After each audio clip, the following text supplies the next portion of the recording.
Item Number, SCP-009. Object Class, Uselid. Special Containment Procedures. Subject is to be contained within a sealed storage tank of heat-resistant alloy with dimensions not less than 14 cubic meters. Under no circumstances should SCP-009 be exposed to temperatures in excess of 0 degrees Celsius when not undergoing testing, and no mundane liquids in a solid state, especially frozen water, shall be allowed within 30 meters of the subject's containment area.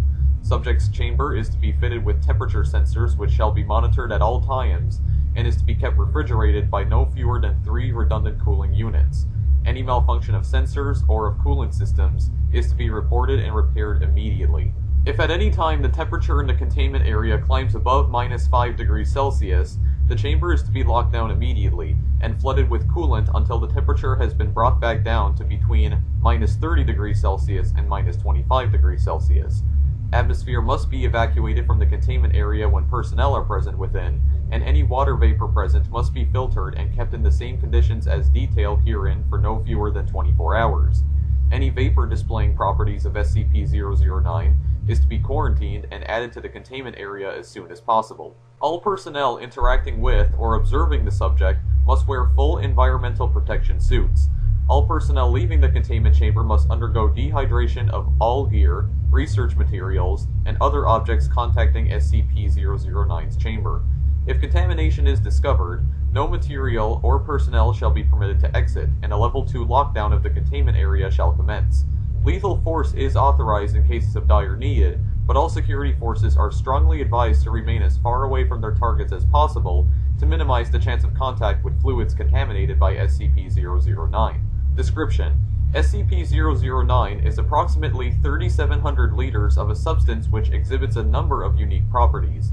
While small amounts of the substance, in all phases, are as colorless as mundane water, in mass it takes on a distinct deep red hue. Its most notable property, however, is the fact that SCP-009's reaction to temperature extremes is exactly opposite that of standard H2O. The subject assumes a liquid phase at temperatures between -100 degrees Celsius and 0 degrees Celsius, and converts into a solid state above those temperatures. At temperatures below -100 degrees Celsius, SCP-009 vaporizes into a gaseous phase similar to steam, though it still retains its red coloration when put under high pressure. Examinations of the atomic structure of SCP-009 have proved inconclusive. Tests indicate that the subject is composed of the same combination of hydrogen and oxygen as normal water, leaving researchers to speculate that the source of the subject's abnormalities may be the atoms themselves. Dr. has suggested that the subject may have originated in, or been altered by another reality in which the laws of physics are inverted. This theory may have some merit in light of SCP-009's marked ability to, quote-unquote, assimilate natural water into its mass. If placed in physical contact with any aqueous solution, be it ice, salt water, or water vapor and air, SCP-009 will, quote-unquote, spread and contaminate any H2O in said solution, causing it to exhibit the subject's properties. Though this capacity is present in all phases, it has been observed to progress most slowly, and thus be most containable, in the liquid phase. If the subject comes in contact with any biological source of heat, it begins a runaway reaction in which the living organism's bodily fluids are rapidly converted to SCP-009 and promptly frozen by their own body heat. Because of their generally high core temperatures, mammals are particularly susceptible. Because SCP-009 produces heat while freezing, at the same rate mundane ice consumes heat while melting, the process is self-perpetuating until all available moisture is converted, or until it is halted by external interference. Experiments on D-Class personnel have illustrated the process of conversion by the subject, which has been condensed down to a series of steps. Step 1. Initial exposure. Subject is exposed to SCP-009, and it begins converting any water present on the exposed surface, usually skin, to exhibit its properties. Presence of mist, fog, snow, or other solid or vaporous water greatly accelerates this process. Step 2. Surface conversion. A thin layer of frost forms on the exposed area as body heat and heat produced by SCP-009 raise its temperature above freezing. Progression to this step can take anywhere from 5 minutes to 1 hour, depending on victim's body temperature. At this stage, freezing has begun progressing through the initial layers of the epidermis and soon reaches live cells. Step 3. Deep tissue conversion. Exponential increase in temperature of SCP-009 causes expansion of ice crystals throughout the victim's body, resulting in widespread perforation of internal cell structure.